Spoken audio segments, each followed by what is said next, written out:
है।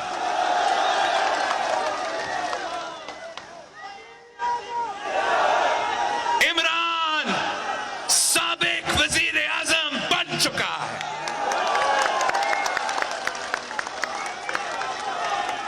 बुज़दिल है वो तो, बुज़दिल है इमरान, बुज़दिल भाग रहा है, मुकाबला से भाग रहा है।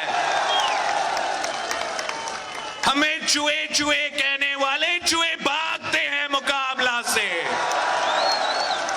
इमरान तू चूहा नहीं हो, Imran you're a rat Imran Khan. अपने आप को खान कहलाता है यार। ये कहां का खान है आप मुझे बताएं। इंडिया का खान, ये तो इंडिया का खान।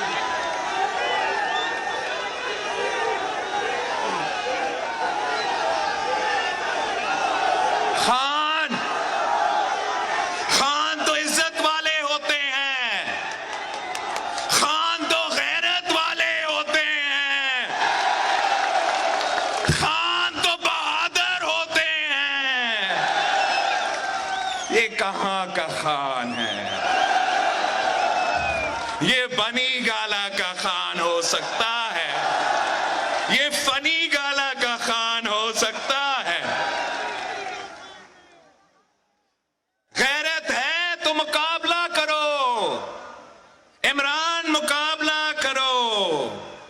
बुज़दिल गाली देता है, बुज़दिल गाली देता है, बुज़दिल भागता है। मर्द है तो मुकाबला करो। 8 मार्च पे हमने अदम एतमाद जमा किया। 8 मार्च को 7 दिन के अंदर वोटिंग होना था। हमने 7 रिक्विजिशन किया था, तो फिर 14 दिन के अंदर आईन कहता है कि सेशन बुलाना पड़ता है। मगर बुज़दिल पहले पार्लियामान के लॉजेस पे हमला करता है, फिर बुज़दिल सिंध हाउस पे हमला करता है। सेशन से भागने के लिए ये बुज़दिल अब आईन तोड़ बैठा है। बेचारा स्पीकर को